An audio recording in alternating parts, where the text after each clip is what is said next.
On the news tonight, Presidential Tribunal shifts Atikus petition against Trøùble. Supreme Court declares Adeleke winner of Osun Election. Buhari assented to 104 out of 162 Senate bills, says Lawan. NHFSS wants Buhari to sign Hunter's bill. Gbajabiamila faces impeachment over tampering of standing rules. On sports, NFF unveils Flying Eagle squad. For more updates on YouTube, our handle is BGI TV Current. Kindly subscribe and click on the notification bell, select option all to access our broadcast. Now the news in detail. The Presidential Election Tribunal has shifted the pre-hearing of the petition filed by the presidential candidate of the People's Democratic Party, PDP, Atiku against the president-elect Bola Ahmed Tinubu to Thursday. The former vice president had filed a petition in court alongside his party, PDP, seeking to nullify the victory of Tinubu in the 2023 presidential election. Atiku accused the Independent National Electoral Commission, INEC, of manipulating the electoral processes to favor Tinubu. The PDP presidential candidate charged the court in his petition filed against Tinubu to declare him as a president-elect. Meanwhile, Atiku's lawyer, Chris Uche, while addressing the court on Tuesday, said some people, Tinubu INEC, rely on 4 a.m. to make their announcements. Uche San stated these while responding to the tribunal's clarification that Atiku's petition will be heard by 2 p.m. on Thursday and not 2 a.m. The council said everyone knows the people will wait till 2 a.m. or 4 a.m. to make announcements. The tribunal will also rule on Atiku's earlier a motion for a live broadcast of the proceedings on Thursday. The presiding justice, Justice Aruna Tamani, also said the fresh motions brought by Tinubu's legal team seeking to dismiss Atiku's petition at pre-hearing stage will be entertained on the adjourned dates. Going to Osun, the Supreme Court has declared Ademola Adeleke winner of the Osun gubernatorial election. The declaration comes as the Apex Court today ruled on the outcome of the July 16, 2022 governorship election. The Independent National Electoral Commission, INEC, had declared Ademola Adeleke of the People's Democratic Party, PDP, winner of the poll, saying he polled 403,371 votes to sack his predecessor, Governor Gboyega Oyetola, who was the then incumbent, with 375,027 votes. Oyetola and his party, the All Progressive Congress, APC, had alleged irregularities in the polls and challenged Adeleke's victory in the Election Petitions Tribunal. Respite came for the former governor on January 27, 2023, as Justice Tate Kume, who gave the majority judgment, upturned Adeleke's victory and declared Oyetola the winner of the poll. Justice Kume held that Oyetola scored the majority lawful vote of 314,931 against Adeleke's 290,266. Not satisfied with the judgment displeased, Adeleke and the PDP headed to the Court of Appeal, which on March 24th nullified the tribunal judgment and returned Adeleke as the winner. Agreed with the appeal court verdict, Oyetola and the PDP headed for the Supreme Court, which held the matter on Monday and fixed judgment for today, Tuesday, before declaring Adeleke as a poll winner.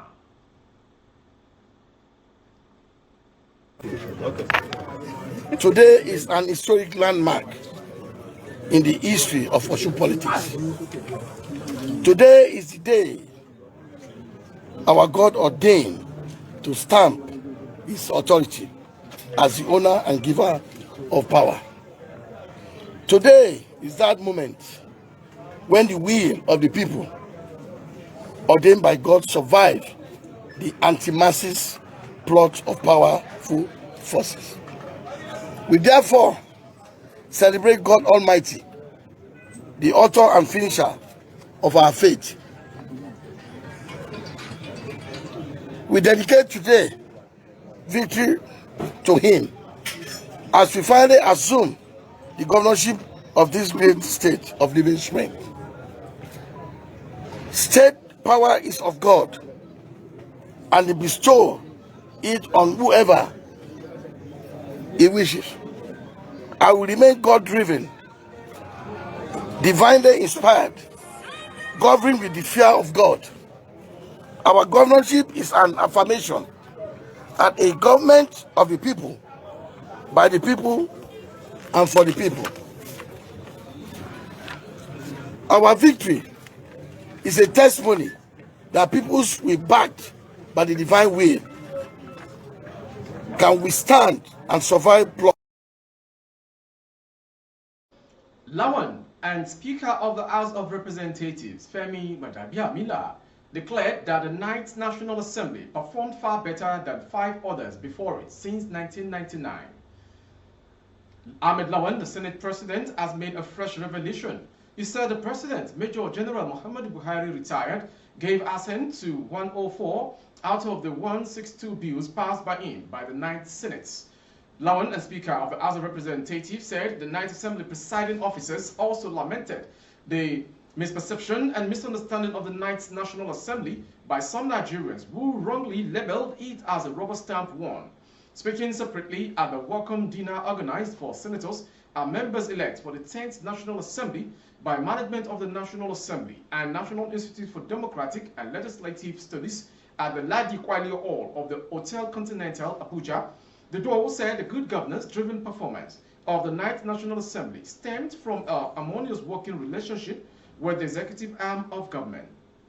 Specifically, the Senate President in his speech said in the area of legislation alone, as of July 2022, a total of 874 bills have been introduced at the stage of the first reading, out of which 162 passed the third reading and 104 concurred to by the House of Representatives and assented by the President. He stated that they targeted various timely legislative interventions to address the myriad problems confronting Nigeria. Lawan noted that the 9th Senate had focused its energy working on legislations that have salutary effect on the lives of Nigerians. Gbajabiamila, in his own speech, said some Nigerians who labeled the 9th National Assembly as rubber stamp one got it wrong because the legislature was not set up to confront the executive, but complement it for good governance. He called on the federal lawmakers elect for the 10th National Assembly to consolidate the achievement of the 9th one. Going on to the next story. Deputy Commander General, DCG, of the Nigerian Hunters and Forest Security Services, NHFSS, in charge of technical services, Ambassador John Miche, has urged the President Muhammadu Buhari, as a matter of urgency, give assent to Nigeria Hunters and Forestry Security Service Bill passed by the National Assembly. He said signing the bill into law would empower hunters in the fight against kidnapping in the country. Miche, who commended the police authorities for the rescue of 58 victims of banditry and kidnapping FCT command, said the President should consider the bill as an urgent matter.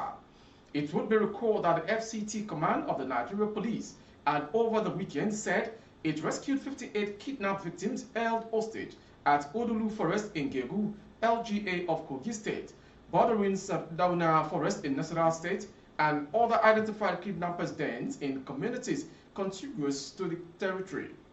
FCT police spokesperson SP Josephine Ade said the rescue was a joint operation with other security agencies, vigilantes, and hunters from various local communities. Going on to the next story. The Speaker of the House of Representatives, Honorable Femi Gbajabiamila, is facing a possible impeachment ahead of the inauguration of the 10th National Assembly. Politics Nigeria report that the lawmakers faces impeachment over allegations of doctoring the House standing rules. The accusation suggests that Gbajabiamila manipulated the rules to favor his preferred candidate as Speaker and Deputy. According to reports, over 100 aggrieved members of the House have already signed a notice of impeachment to be served on the Speaker at the resumption of plenary on Tuesday morning, information reveals. It is expected that the session will be heated as members are determined to raise the issue on the floor of the House for an immediate retraction of the read and doctored documents. The altered standing rules, referred to as the 10th edition, reportedly contain a new provision for electing the Speaker and the Deputy through an open ballot instead of the existing rule of secret ballots that has been used since 1999. Section 2, bracket F, of the controversial clause titled Election of Presiding Officers states that every member voting shall name clearly and in the open the candidate of his choice. Gbajabiamila is being accused by his colleagues of single-handedly manipulating the rules of the House to exclude more credible aspirants in favor of his preferred candidate, Honorable Abbas Tajuddin, who was recently announced as the preferred candidate by the All Progressive Congress National Working Committee.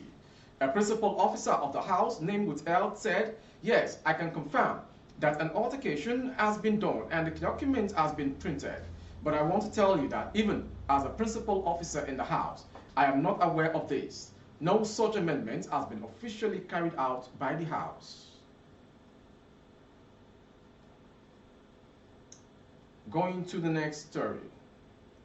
Human rights lawyer Femi Falana has condemned what he described as the dollarization of the Nigerian economy, adding that the country has no business selling crude oil in dollars.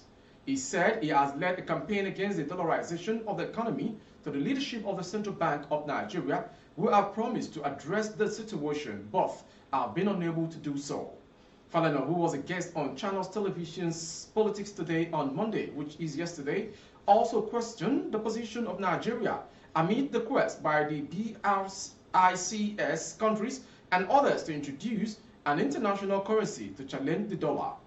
Along our campaign against the dollarization of the economy, the world is moving. The BRICS is now campaigning that it is going to have an international currency to challenge the dollar. About 24 countries have applied to join the body in their next summit that will take place in South Africa. I am simply asking, what is the position of Nigeria? And to the next story. The police in Ebonyi State have described the 4 days planned sit-at-home order declared by the proscribed indigenous people of Biafra, IPOB, in the Southeast Zone. New Telegraph had earlier reported that the pro-Biafran group declared a 4-day sit-at-home starting from 8th to 11th of this month. But in a statement issued on Monday, Ebonyi State Police Public Relations Officer SP Onome said the Commissioner of Police, Ebonyi State Police Command, SP Faleye Olaleye, is aware of the statement in circulation by a group that called itself Indigenous People of Biafra, asking people to observe a sit-at-home order from 8th to 11th of May 2023 for a reason best known to them. It therefore enjoins the good people of Ebonyi State to discontinue the order, threat, and go about their lawful business without fear of threat or intimidation, as the Ebonyi Police Command is prepared more than before to provide them with maximum protection for their safety. The Commissioner of Police urges members of the public to oblige the force with information about threat to their safety and assures members of the public that the command shall continue to be resilient in its determination to ensure criminal elements are denied the space to carry out their unlawful activities in the states. Going on to Osun. The Osun State Police Command has confirmed the kidnap of a couple by suspected kidnappers along the Ode-Omu-Gbongan Road in Ayedade local government area of Osun State. Confirming the incident, the command spokesperson, Yemisi Okpalola, revealed that the police were on the trail of the kidnappers. I assure you that search and rescue operations have commenced and the police personnel are on the trail of the kidnappers, he said. Eyewitnesses revealed that the couple were kidnapped on Monday, 8, 2023, around 5 a.m. at Ogi, Ojudo town. The pair, information learned, were traveling from Lagos to Osogbo, where they went to purchase some goods, when the kidnappers swooped on them and led them into the bush. The husband later escaped from the kidnappers' den, while the wife remains in captivity. From Osun State, we go to the foreign, Pakistan. Former Pakistani Prime Minister Imran Khan has been arrested outside a high court in Islamabad, the country's capital. Dozens of cases have been brought against the 70-year-old politician since he was ousted from power. According to reports, security forces have tried to detain him on previous occasions but were blocked by his supporters. Last year, he survived a gun attack on his convoy while holding a protest march.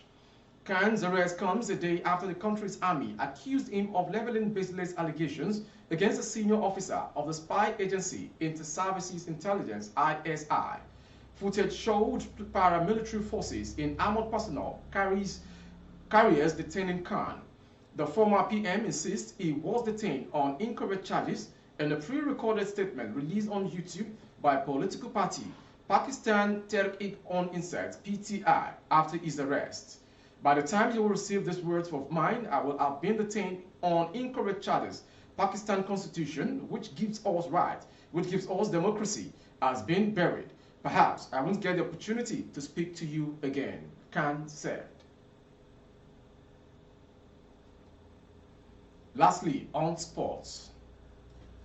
The Nigeria Football Federation, NFF, has revealed the Flying Eagles squad for the 2023 FIFA Under-20 World Cup in Argentina.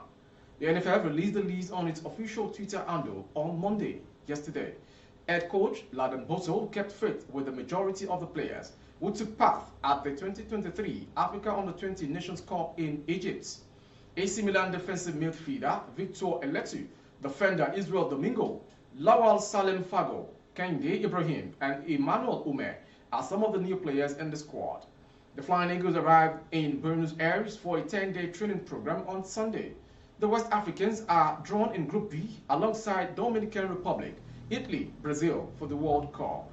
Bosso's team will start their campaign against Dominican Republic in Mendoza on May 21st. The Flying Eagles will also face Italy in Mendoza 3 days later. They will travel to La Plata for their final game against four-time winners, Brazil. Goalkeepers Chijioke Anegbaso, Nathaniel Umusu, Said Jimon. Defenders Daniel Bameyi, Benjamin Frederick, Israel Domingo, Abel Oguchi, Augustine Njoku, Solomon Abalaka. Midfielders Daniel Daga, Samson Lawal, Victor Eletu, Ibrahim Abdullah, John Joshua, Tochukwu Nandi. Forwards are Aliyu Sarki, Jude Sunday, Ibrahim Mohammed, Lawal Salem Fago, Kehinde Ibrahim, Emmanuel Ume. From the list of the names for the squad ends the world news this hour from BGI TV Current. Before we go, some major headlines. Presidential Tribunal shifts Atikus petition against Trøùble to Thursday. Supreme Court declares Adeleke winner of Osun Election. Buhari assented to 104 out of 162 Senate bills, Lawan stressed. NHFSS wants Buhari to sign Hunter's bill. Lastly, INFF unveils Flying Eagles squad for Under-20 World Cup in Argentina. For more updates on YouTube, our handle is BGI TV Current. Kindly subscribe and click on the notification bell, select option all to access our broadcast. On Facebook, Bagede Imo with Alawiye Adebayo. Please like and follow the page. For advert placement, difficulties and services, coverage of events and functions, please dial the phone number streaming on your screen. Thank you for watching. I am Mo Nabila Lawal. Good evening.